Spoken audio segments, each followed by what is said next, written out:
అండి, welcome to చిన్ని thoughts. ఈరోజు రెసిపీ హెల్త్ వైజ్ అలాగే టేస్ట్ వైజ్ కూడా చాలా బాగుండే తెలగపిండి కూర. మరి ఈ రెసిపీలోకి వెళ్ళే ముందు ఎవరైనా మన ఛానల్ కొత్తగా చూస్తుంటే సబ్స్క్రైబ్ చేసి పక్కనే ఉన్న బెల్ ఐకాన్ క్లిక్ చేసి ఆల్ అని నొక్కితే వీడియో అప్లోడ్ చేసిన వెంటనే మీకు నోటిఫికేషన్ వస్తుంది. ముందుగా అసలు తెలగపిండి అంటే ఏంటో చూద్దామండి. నువ్వుల్ని నూనెగా ఆడించడానికి ఇదివరకు అయితే గానుగలని యూజ్ చేసేవారు. ఇప్పుడైతే అంతా మెషినరీ కదా, సో తీసుకుని వెళ్ళి మెషిన్లో వేస్తే నూనె బయటికి వచ్చిన తర్వాత మిగిలిన చెక్కలు అంటారు కొంతమంది ఏమో అచ్చులు అంటారు, కొంతమంది ఏమో కేక్ అంటారు. ఇలాంటి వచ్చిన వాటిని ఎండబెట్టి ఒకసారి పొడుం చేసేస్తే వచ్చేదే ఈ తెలగపిండి. ఇంగ్లీష్లో అయితే సెసమే పౌడర్ అంటారు. ఇందులో proteins, minerals, dietary fibres, vitamins లాంటి చాలా వాల్యుబుల్ కాంపౌండ్స్ ఉంటాయండి.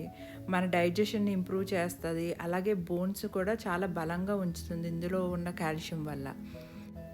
ఈ రెసిపీకి కావాల్సిన ఇంగ్రీడియంట్స్: ఒక హాఫ్ కప్పు తెలగపిండి, ఓ చిన్నగా కట్ చేసుకున్న ఉల్లిపాయ ముక్కలు, 4 పచ్చిమిర్చి, 1 టీ స్పూన్ జీలకర్ర, వెల్లుల్లి ముద్దగా చేసి పెట్టుకున్నా అండి, పసుపు, ఉప్పు, కారం, కొంచెం కరివేపాకు, కొత్తిమీర.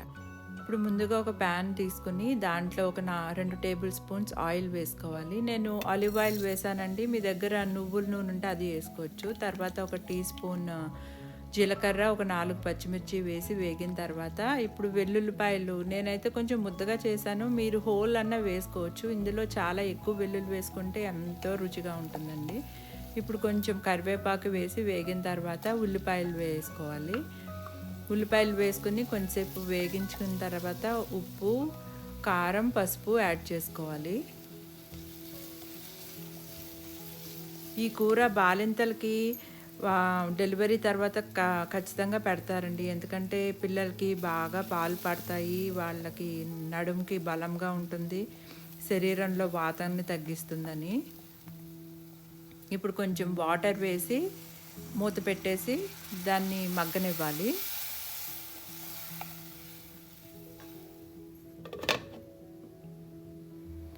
కొంతమంది అయితే ఇది ఆయిల్ లేకుండా చేస్తారండి, ఓన్లీ నీళ్ళల్లో ఉడికించడము. ఇది రకరకాలుగా చేస్తారనమాట. నేను చేసే పద్ధతి ఇది. ఇప్పుడు దీంట్లో మనం తీసుకున్న అరకప్పు తెలగపిండి చూసారా ఎలాగుందో, టెక్స్చర్ మరీ సాఫ్ట్గా కాదు, కొంచెం గరుగ్గానే ఉంటుంది. అది వేసుకొని కలుపుకొని మళ్ళీ మూత పెట్టుకోవాలి. ఇందులో కొంతమంది అయితే డిఫరెంట్ వెజిటబుల్స్ కూడా వేస్ట్ చేస్తారు, డిఫరెంట్ పప్పులు యూజ్ చేస్తారు, మునగాకుతో చేస్తారు. అది చాలా మంచిదండి. ఇంకా నాకు ఇక్కడ మునగాకు లేదు కాబట్టి నేను వేయలేదు.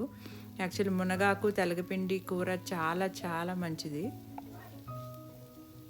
చూసారా, అచ్చు మన బుర్జీ గుడ్తో చేసే బుర్జీ లాగా వస్తుంది, కొంచెం డ్రైగా ఉంటుంది, కానీ కలుపుకుండా అన్నంలో చాలా బాగుంటుంది. ఇప్పుడు కొంచెం కొత్తిమీర వేసుకుని గార్నిష్ చేసేసుకుని స్టవ్ ఆఫ్ చేసుకుంటే మన ఎంతో హెల్తీ అయిన తెలగపిండి కూర రెడీ.